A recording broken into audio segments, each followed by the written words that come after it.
investment. All right, Pat, I want to deal with the issue of the minimum wage and the social welfare. It seems to me that part of the strategy is that in respect of those people that your policies and your government have driven out of jobs around the country,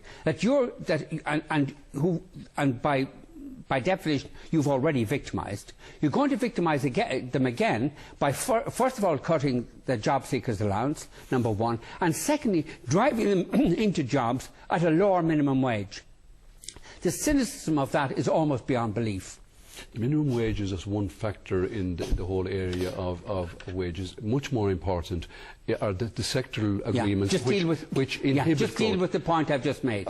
Isn't there a obscene cynicism about you people having driven these people out of jobs and then victimising by that, and then further victimising them by cutting their dole payments and forcing them into jobs on a lower minimum wage? Vincent, no less an organisation than the OECD has recommended a reduction in the minimum wage. The priority... Don't mind that. Just deal with the cynicism that's involved in you people having doubly victimised these people. And when times were extremely good, we increased all of those welfare rates. How much you pay, Pat? Whatever a minister is paid. 200 grand. Yeah. How much are you paid, Vincent, as a matter of interest? What I get into my bank account personally, about 54,000 a year. Now, the point I want to make to you is that first of all there is a cynicism involved in driving people out of jobs and then victimising them further by cutting social welfare payments and cutting the minimum wage. But also, isn't there a terrible contempt for people? People who are costing the state in the region of $500,000 a year, and that's what you're costing the state. You're getting about 200 in salary, 200,000 in salary. You're getting 200,000 by driven around in these bloody chariots, 2 Garda drivers, and about another 100,000 in expenses. You're costing the state about $500,000 a year, and you're lowering the minimum wage from $8.60 to $7.60.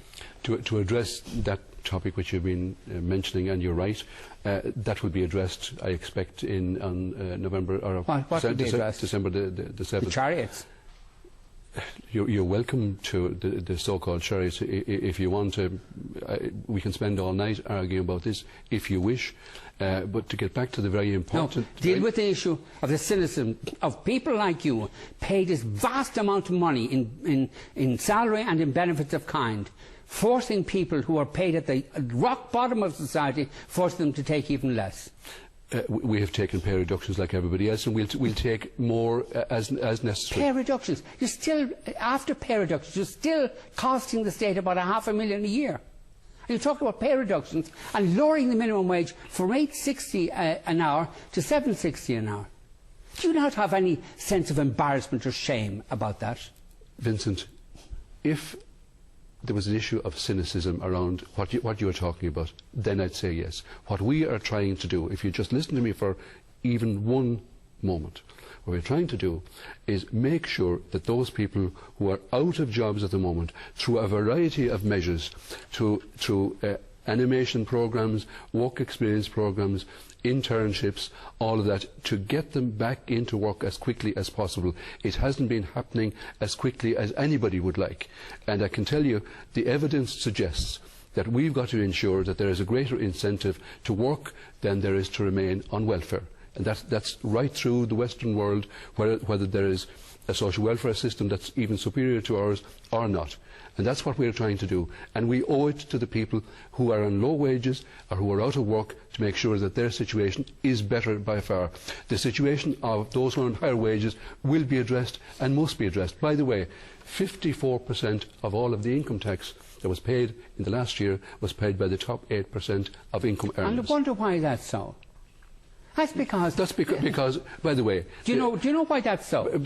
How much of total income does the top 4% get? Vincent, you're a great reader of ESRI documentation. I just want to refer you to... This isn't the ESRI documentation. I look at the statistics from the revenue commissioners regarding this. The reason that the top earners pay so much income taxes compared to the others is because they command such a huge proportion of the total income earned in the state. And by the time we're finished, including the budget which is coming up, all the tax shelters, of virtually them, all the exemption schemes which are available to high earners will have been closed off. That's not true. That's not true. That's not. Well, that's you're anticipating the budget. You obviously have a great insight into what we're going to do. I do have great insight. I've read this document. I wonder, have you? I have. It's talking about. I've read all drafts of it, Vincent. It's talking about tax expenditures to the tune of about 700 million being removed. Virtually them all will be removed over. Well,